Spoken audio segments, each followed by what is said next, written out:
Hello and welcome to Türkiye Talks. Turkish elections has passed and we have a new cabinet. Last week, everybody was expecting who would be the new foreign minister, new finance minister. Lots of questions was in the air.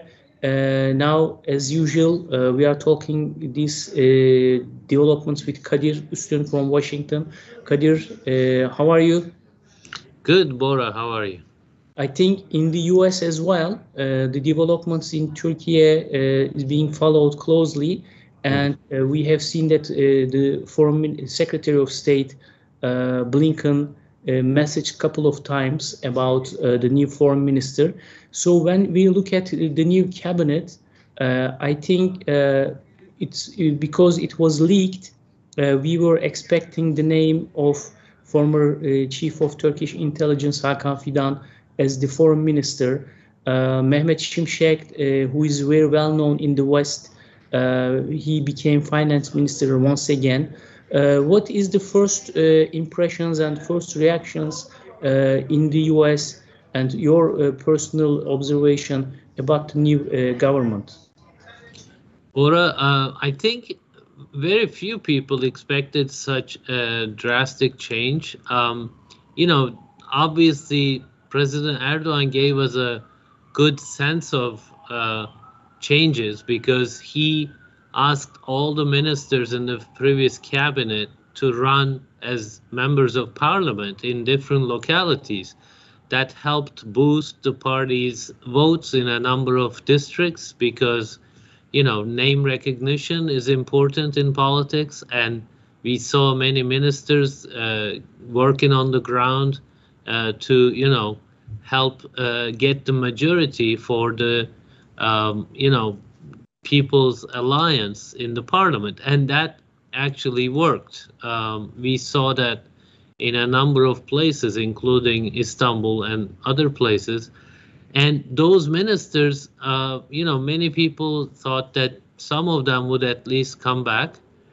But Erdoğan seems to have decided that actually only two ministers from the previous, cabinet continued, and they hadn't run as MPs, tourism and health ministers.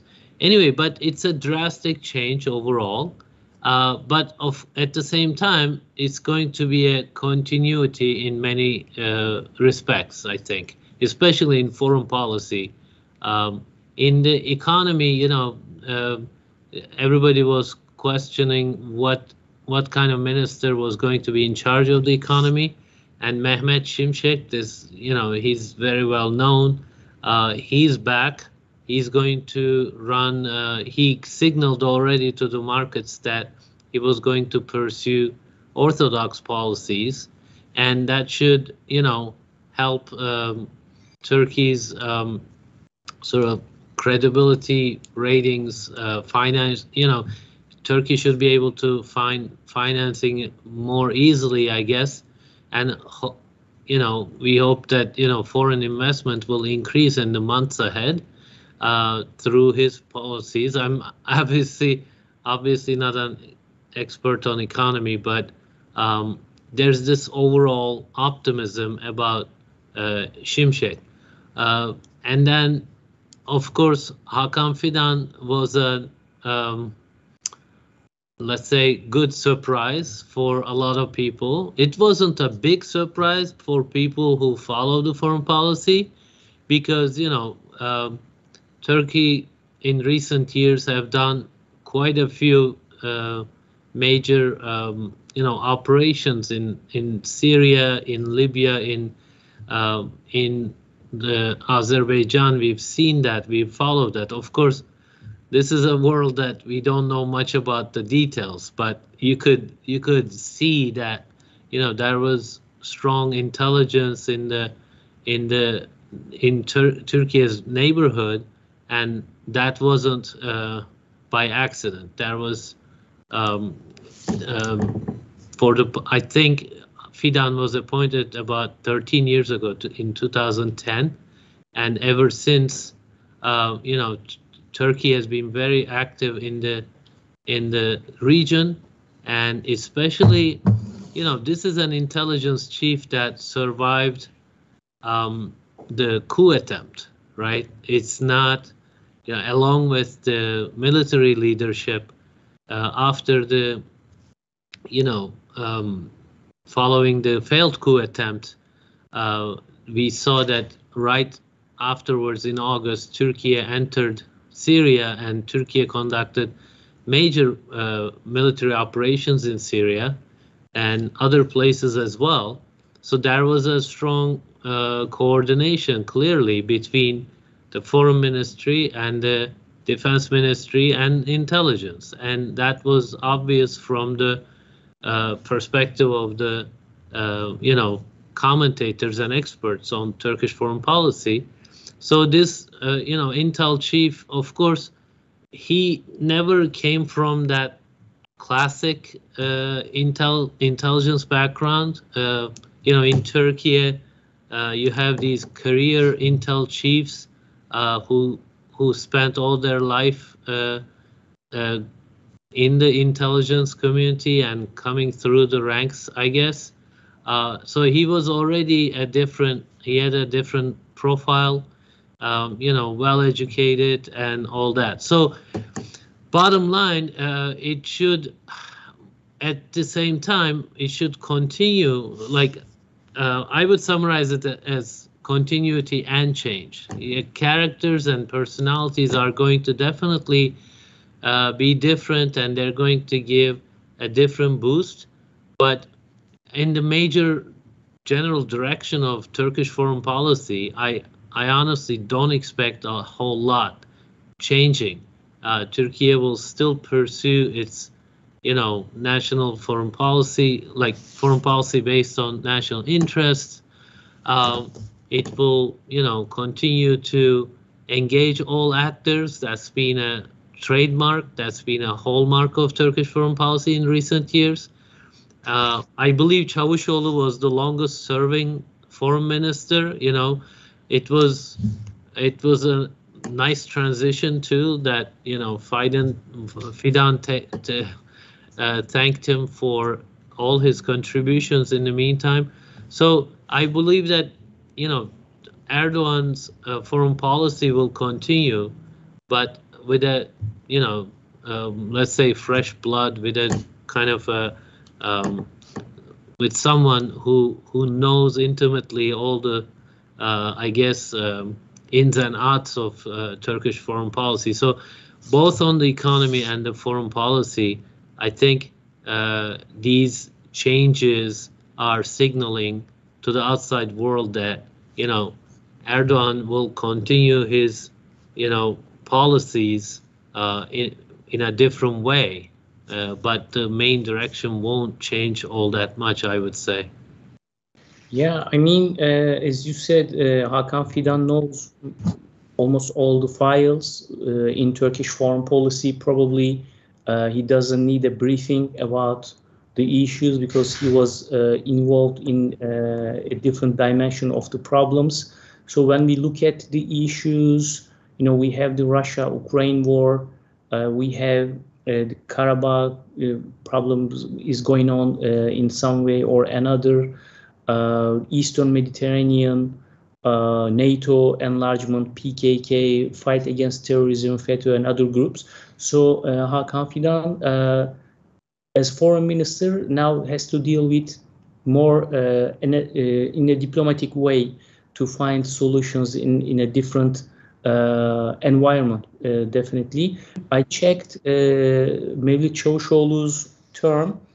He's the second longest serving foreign minister.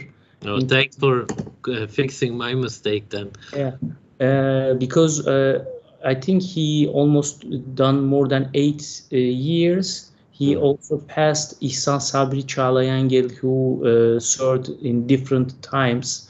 I think he served 3 or 4 times in total. Bora, I'm sorry to interrupt, but obviously, like Çavuşoğlu's time was arguably more challenging, right? In many ways, we've seen U.S. sanctions on Turkey, we've seen pandemic, we've seen major earthquakes. We've seen Ukraine war. We've seen,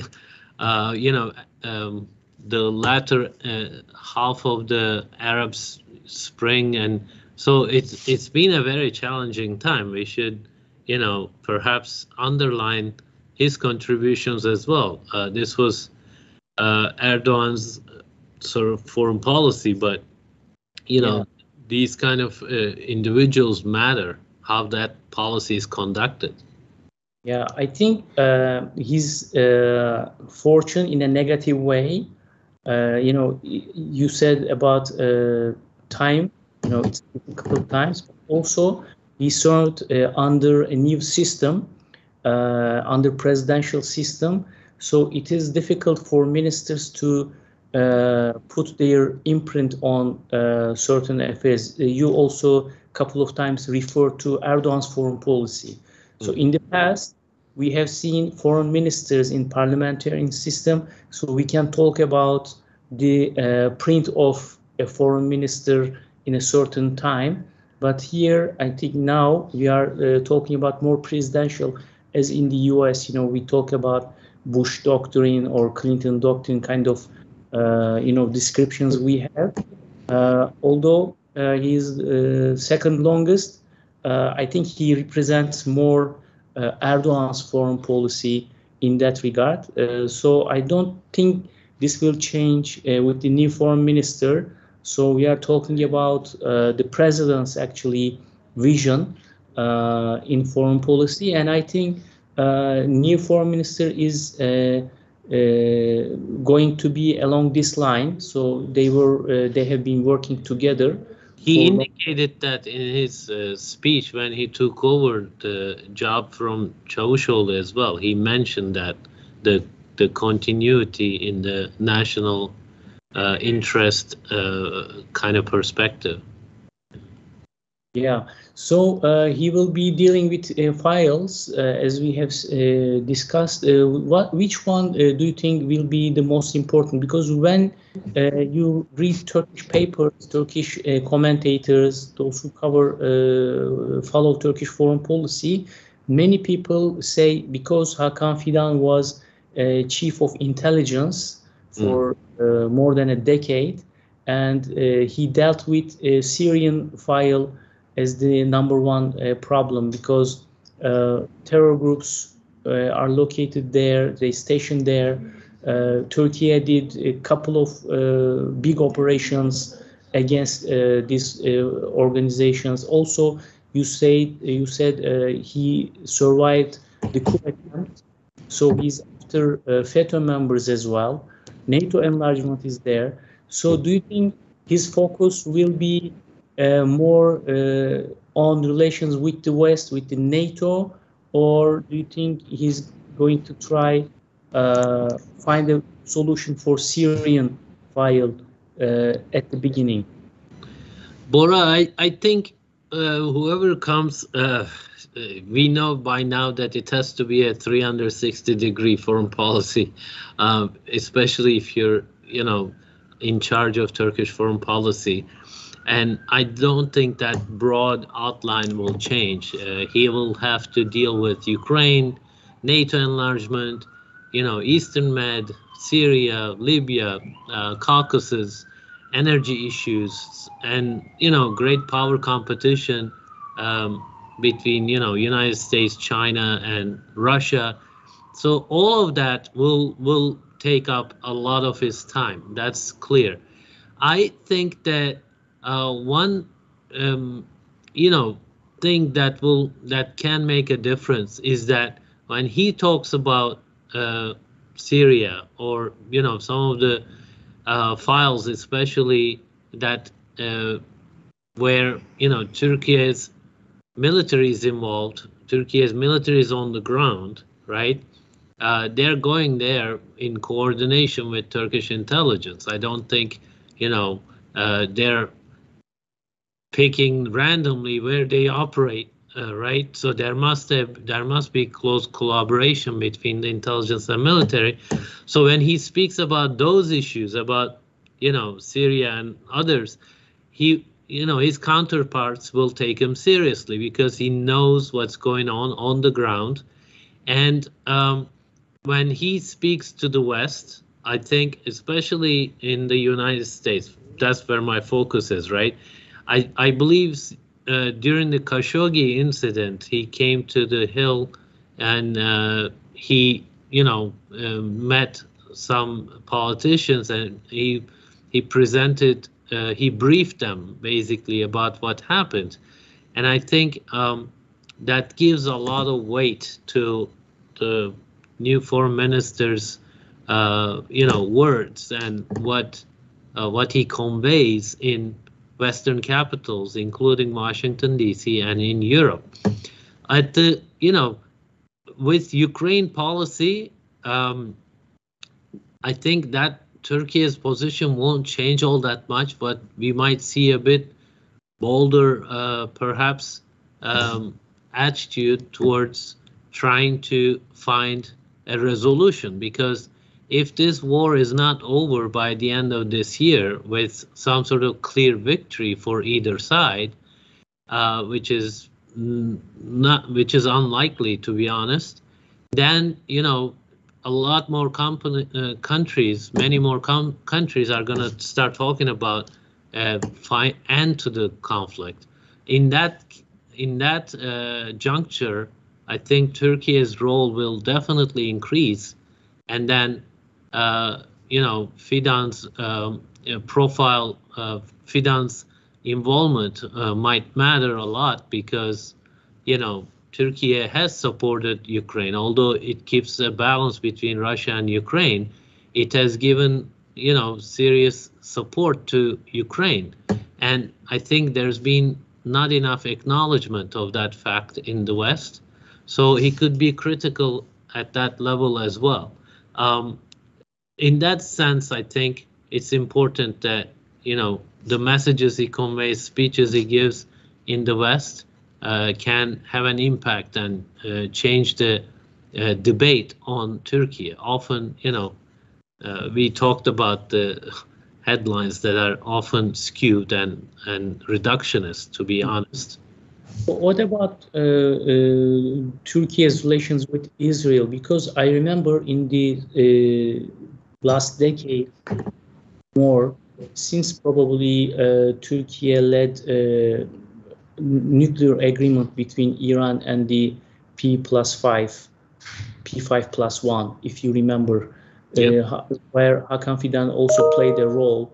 He was put on target, especially in the Israeli media, especially in the right-wing Israeli media. Hakan Fidan was targeted several times during these 10 years when it came to Turkey's support to Palestinian cause, or when it comes to Turkey's relations with Iran. Also, I remember FETÖ organizations, their propaganda was also very anti-Hakan Fidan. Do you think this will be burden in Turkey's relation with Israel, or do you think they can, swallow it and start working with this new Turkish foreign minister, Israelis? I think, Bora, that's kind of part of the game. It happens occasionally when countries are upset with one another. You see these pieces coming out of the some papers, sometimes fringe papers that are that really use harsh rhetoric. But I think Fidan is joining a select club of foreign ministers who've done the job of the spy master successfully too, if you attribute some of that Turkish foreign policy success to that. So it's not a very common thing around the world.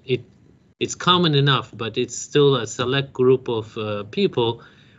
And in general, you see media and experts paying a lot more attention to what those kind of characters say. In the past, I think like Panetta in the United States was the head of CIA, and then he was also Secretary of Defense.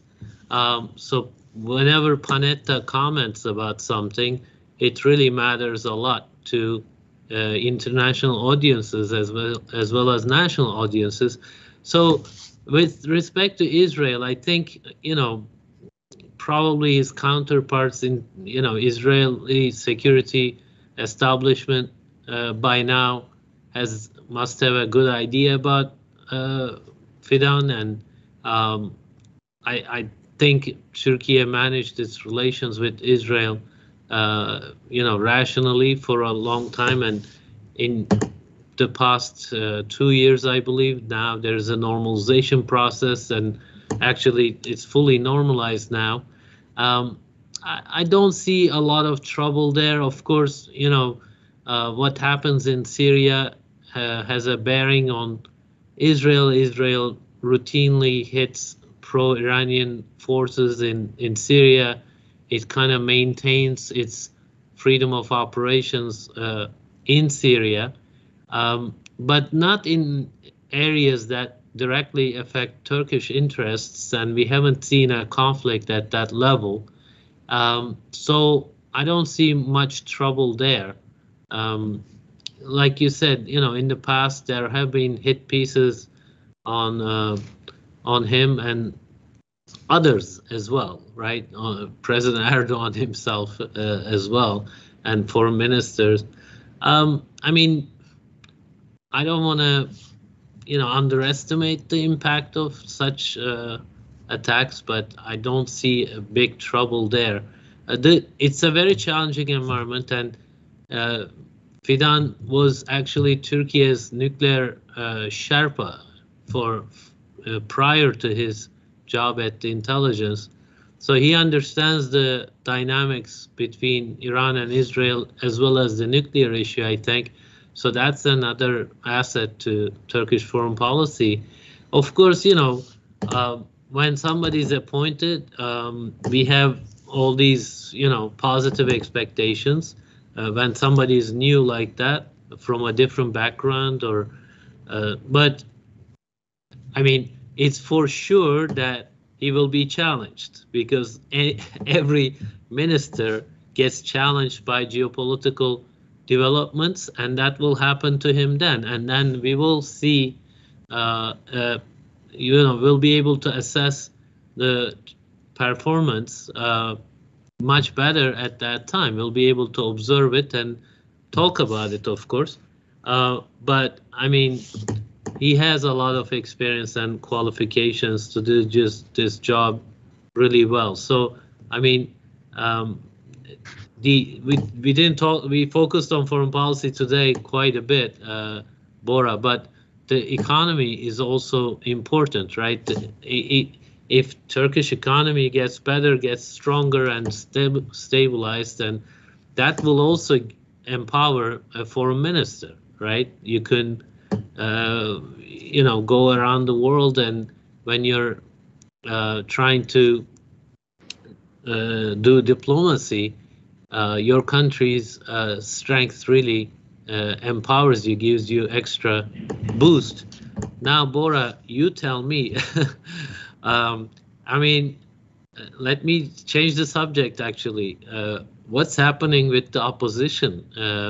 We expected, I mean, to be honest, I expected major changes in the opposition, but we are seeing President Erdoğan coming up with almost a completely changed cabinet, whereas the opposition leader Kılıçdaroğlu is not talking about change at all. The mayor of Istanbul has said that it's time for a change, but you tell me, how do you explain this this weird thing that the opposition promised change to Turkey, and they lost? But yeah. That night, when Erdoğan won the elections, I tweeted that people voted for a change, but not for the government. They wanted change in the opposition. This is my summary of the elections. This is our other traditional national sport. Foreign policy is one what is going to happen to the opposition is the second main subject that people discuss. But it's really interesting, you know, for before the elections for a year or two, I watched in daily basis what the opposition thinks, what they say, you know, what are their concerns, especially when the elections, the voting day came closer. You know, we only heard about how they are going to win, you know, how they are leading, you know, that kind of things. And even we didn't hear about, you know, what kind of government will be formed if they win, etc. Since the election is over, now we know the cabinet and government is back to work. And as you said, a lot of things has to be dealt with, you know, in foreign policy, in economy, etc. But now the opposition leading figures, they are talking about change in the opposition. But it is really interesting. We, as you know, the anger grows as Kılıçdaroğlu, the candidate of the opposition, still stays in power. Now people, opposition circles, started to raise their voice against this status quo because the leader of the CHP, he still holds his place.